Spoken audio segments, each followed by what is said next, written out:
All right. Hello. I think Facebook's coming in. Are we live? Okay. All right. Good morning, there we go. Good morning, everyone, and welcome to the PT on Ice Daily Show. My name is Kelsey Valentine, and I am one of two faculty for clinical management of the fitness athlete pregnancy and postpartum, and I'm also a pelvic floor physiotherapist. So what I want to be talking to you guys about today is reducing pelvic floor trauma during labor and delivery. So for your pregnant clients, hopefully this will be some really useful and evidence-based advice. Before we get into that though, just letting you guys know that we are about halfway through our current cohort of clinical management of the fitness athlete, pregnancy, and postpartum. We have a really big, super engaged group right now, and it's been so fun working with them. So we'll be starting our next cohort of that January 11th, I believe, in the new year. Hopefully 2021 will be bringing better things for us. So we've already got some signups for that course, and I just want to let you guys know so you can make sure to get in before it is full. Okay, so we will get into kind of my bread and butter. This is one of my favorite areas to talk about, and I end up educating all of my pregnant clients about this because I just think it's so useful. And I think as PTs, we have a huge role in preventing and mitigating muscle trauma essentially during that labor and delivery experience, and we're often very underutilized in this. But if we think about it with any other muscle in the body, if we have any evidence to suggest that we can reduce our risk of tearing it, we would be definitely educating our clients about that. So the pelvic floor is a group of muscles that should be no different. And there's lots of great evidence out there, and I just think that it's not talked about enough, and maybe we just don't know about it enough, but hopefully this will provide some insight so that you guys can help out your pregnant clients. So before I kind of dive into what the evidence says about reducing perineal tears and reducing your risk of tearing during vaginal delivery, I just want to kind of clear up some anatomy and that sort of thing for those of you who might not regularly work with the pelvic floor. So a perineal tear is a tear that can happen during childbirth. And just like any other muscle, it can happen in a variety of different degrees. So I actually have a little model here. I'm going to show you where the tear is. So this would be the vulva area. So the tearing of the perineum happens between the vaginal opening and the anus. So this space of tissue right here. And there are different degrees of tearing that can occur. So a first degree tear would just involve the skin of the perineum. So just a very minor tear. It's not all that bad for most people. They heal really, really well. A second degree tear would involve the muscle of the perineum, so the muscle in between that space of the vaginal opening and the anus. A third degree tear would go down as far as the anal sphincter, so it might tear partially through that anal sphincter, but it would keep the anal canal and the orifice intact overall, or at least closed. Whereas a fourth degree tear would be a complete rupture between the vaginal opening and the anal sphincter. So the tear would go right through the anal sphincter, and it might involve the bowel lining as well. Another key term that you might have heard before is an episiotomy. So that would be a surgical cut. So your obstetrician might cut the tissue to assist the baby's head out when they're delivering the baby. So obviously we don't want to tear if possible. However, tearing is incredibly common during labor or during delivery. So most women will experience a grade 1 or 2 tear. I would say most people even maybe a grade 2. So that's quite common, and most recover very well from that. It's when we get into the third and fourth degree tears that we start to see some worse outcomes in terms of recovery. So we definitely want to prevent those tears, and if we can prevent any tearing at all, then that's just a bonus. But some of the outcomes that can happen from perineal tearing would be First of all, obviously pain during it. So women will often describe this ring of fire sensation as the baby is crowning. So as the baby's just coming out, they feel that kind of sensation of ripping or tearing, and that's very uncomfortable. It can also cause some pain in that postpartum period as well. So just like recovering from any other muscle tear, it can be uncomfortable, it can be painful. Um, People will also describe pain with intercourse after, so that's another thing that we might want to address, and that's something that we deal with a lot in pelvic floor physiotherapy. Just between the scar tissue not being quite as pliable as their regular tissue, so that is something that we work on quite a bit. Another reason we might want to prevent tearing is that our pelvic floor muscles have a role in maintaining our continence. So these muscles have to squeeze and lift to prevent us from having bladder leakage and bowel leakage. So people who have more severe tears have a greater risk of developing incontinence, and particularly fecal incontinence. So losing control of the bowels or having stool kind of leak by is much more common in people with third and fourth degree tears. So that's obviously something that we would love to prevent. Prolapse, people could be at a higher risk of prolapse after a more severe tear. So our pelvic floor muscles on the bottom almost act like a hammock or a sling supporting our pelvic organs. So if those muscles aren't intact or they aren't functioning properly, then we will have less support for some of those organs that can descend towards that vaginal opening. So people might have their bladder, their bowels, or their uterus sitting a little bit lower, and we want those pelvic floor muscles to be able to support from the bottom. And then, of course, we want to be able to heal quickly, right? So another reason that we would like to prevent tearing is just to have shorter healing times, especially for those of you who are working with more elite athletes who are hoping to get back into sport earlier. If they have a more severe tear, that might be a longer recovery time to get back into that.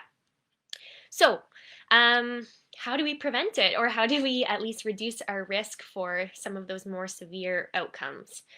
So we have some really good evidence coming up right now, and there's even Cochrane reviews about this, which I consider kind of the highest quality of things that we can look at in terms of research. So one of the first things that you will read about if you're looking up reducing your risk of tearing would be perineal massage. So perineal massage is awesome. We have a Cochrane review that suggests that in the last month of pregnancy, by doing perineal massage, we can reduce our risk of episiotomy, and we can reduce perineal pain in the early postpartum period. There's also evidence, this is not a Cochrane review, but high quality evidence that suggests that perineal massage in combination with pelvic floor muscle training can reduce the risk of higher degree tears, so those third and fourth degree perineal tears. So we want to ideally do both of those, and I will touch on this, but just know that pelvic floor muscle training might be different for everyone, and not everyone should just be doing Kegels. So I'd love to go over what perineal massage is for you guys, and how you might be able to educate your clients to do it themselves. Best case is that they can get to a pelvic floor PT themselves, but if they aren't unable to do that and you are the one who is helping them navigate their pregnancy, then I'd love for everyone to be able to know how to teach this. So based on evidence, we suggest starting perineal massage in the 35th week of pregnancy. If I'm assessing someone, though, I might suggest that they come in before that, just to kind of understand first what's going on, and then by the time they actually get into the rhythm of doing it, it might be closer to the 35th week. So the methodology is pretty different when you look at different studies on how to do this. So I just kind of have combined some of the different methodologies. So generally, we want to do it between 3 to 7 days per week, and between 4 to 10 minutes per session. So what you'll do, or what you'll have your client do, is place 2 fingers or a thumb about 2 inches into the vaginal opening. So the patient may be able to perform this themselves, or they may have to have their partner help out with them. They're going to use a sweeping motion with downwards pressure. So with 1 or 2 fingers or a thumb pushing downwards towards the bottom of the vaginal wall, and then you can either sweep along side to side or kind of stretch downwards and on a diagonal. We call it the peace sign stretch. So you're stretching kind of down to the side to the side. So you want to move in a rhythmic motion between 3 o'clock and 9 o'clock. If you were looking at the vaginal opening as a clock, that would be kind of the areas that you're focusing on, so just more the bottom half. And you can also massage the skin of the perineum between the thumb and the forefingers like this. You would use a lubricant for this, ideally with no parabens, glycerin, or fragrances, or you can use coconut or olive oil. Also, the midwives or your obstetrician might even use this during your labor or even during birth. So what they can do is do some perineal massage just to help stretch the tissue and relax it during either the first stage of labor or during birth. They can just kind of protect that pelvic floor by supporting the bottom of the perineum as the person is delivering their baby. And another strategy that has been showing up in the evidence is using a warm compress over the perineum, just to keep it warm, keep some blood flow to the area, and keep the pelvic floor relaxed while the baby is being delivered. So evidence will suggest that perineal massage should be combined with pelvic floor muscle training, like I mentioned before, for best results. So it's been hypothesized that people who have more awareness and more control over their muscles, and particularly know how to relax the pelvic floor while pushing, are less likely to have some of those higher grade degrees of tearing and more likely to have an intact pelvic floor with no tearing at all. So a lot of people don't realize that the pelvic floor muscles have to relax in order for the baby to leave the body. So think of it like the door for baby to leave the body. Those pelvic floor muscles have to be relaxed, otherwise they're preventing that exit. So for people who have no concept of how to use those muscles, they may not be able to relax their pelvic floor completely during delivery. So there's been a lot of research in recent years about how birth position can also affect the pelvic floor. And this is something that's a bit newer. And we also have Cochrane reviews about that as well. So in terms of the evidence around birth position and perineal tearing, it kind of depends on whether the patient has received an epidural or not. So the Cochrane review that I can share with you guys if you'd like, it divided it into those who have received an epidural and those who have not. Obviously, we have more freedom of movement if we did not receive an epidural. You have more access to move your legs and that sort of thing, so you may have access to more positions. So that is why they divided up the research there. So for women who received an epidural, the evidence tells us that the side-lying position and the recumbent positions are typically the most beneficial for reducing the risk of tearing. The benefit of that side-lying position is that our sacrum and our coccyx have more freedom of movement to get out of the way and allow baby's head to descend through the pelvis. The downfall is that some women just don't feel quite as powerful or feel like they can push as easily in this position. So some people may just choose to be on their backs, and that's okay too. It truly is whatever feels best for them.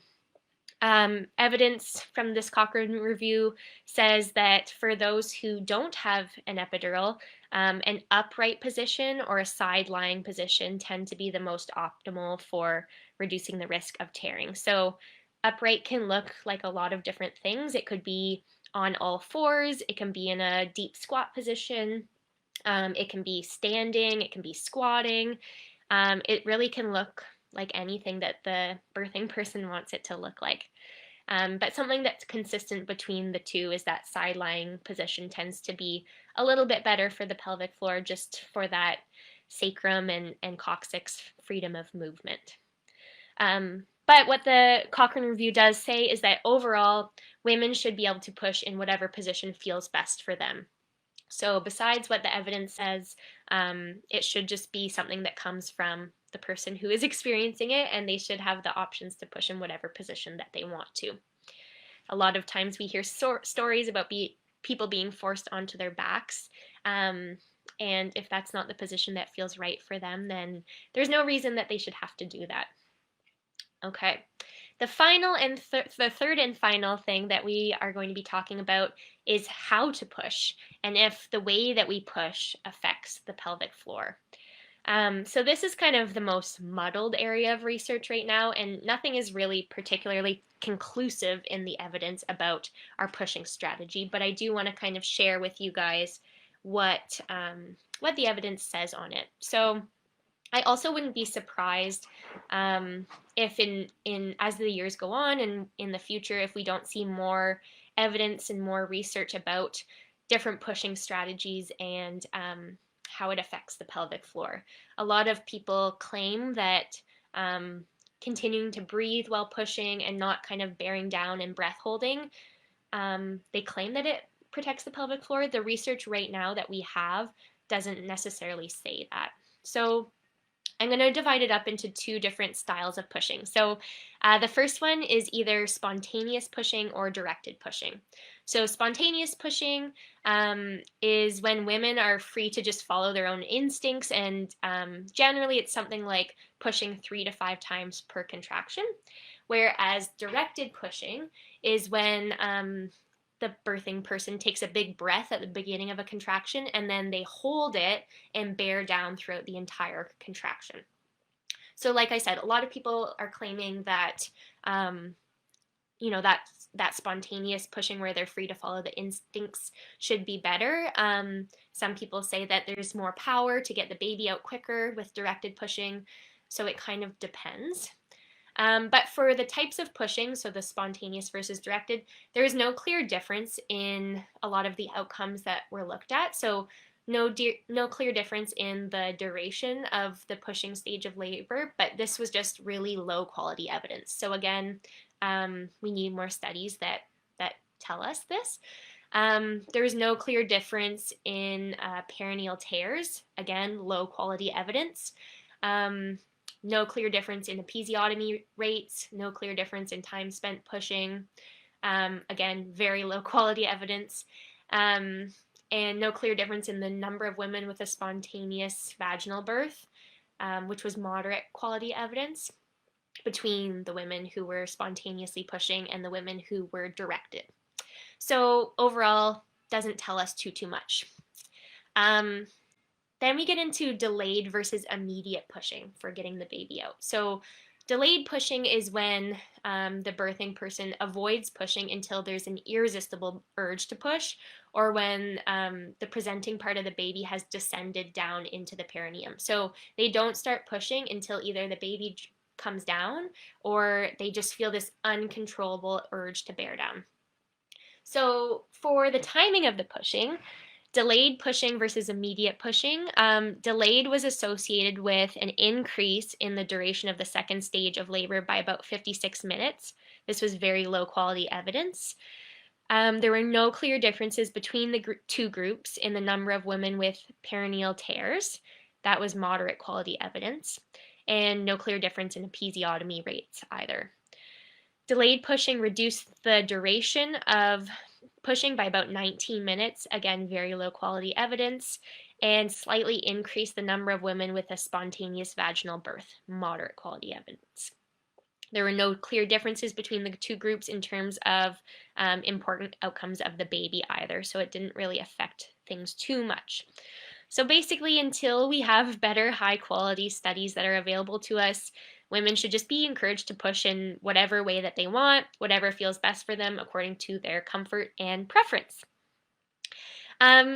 So yeah, I just want to kind of summarize everything. I know that I threw a lot of information here, but in summary, in order to protect the pelvic floor during labor and delivery, We want them to be doing perineal massage and pelvic floor muscle training during pregnancy, potentially using a warm compress or perineal massage during pushing.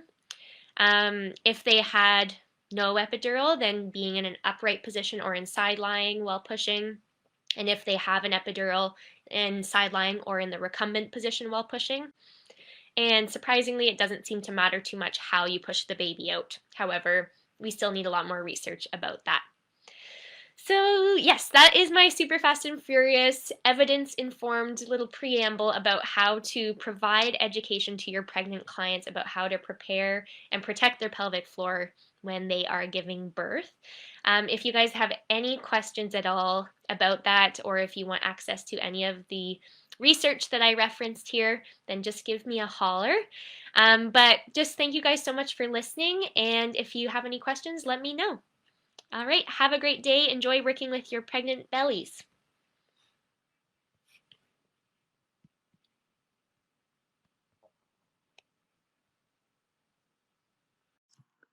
Hey, thanks for tuning in to the PT on Ice Daily Show. If you enjoyed this content, head on over to iTunes and leave us a review. And be sure to check us out on Facebook and Instagram at the Institute of Clinical Excellence. If you're interested in getting plugged into more ICE content on a weekly basis while earning CEUs from home, check out our virtual ICE online mentorship program at ptonice.com. While you're there, sign up for our Hump Day Hustling newsletter for a free email every Wednesday morning with our top 5 research articles and social media posts that we think are worth reading. Head over to ptonice.com and scroll to the bottom of the page to sign up.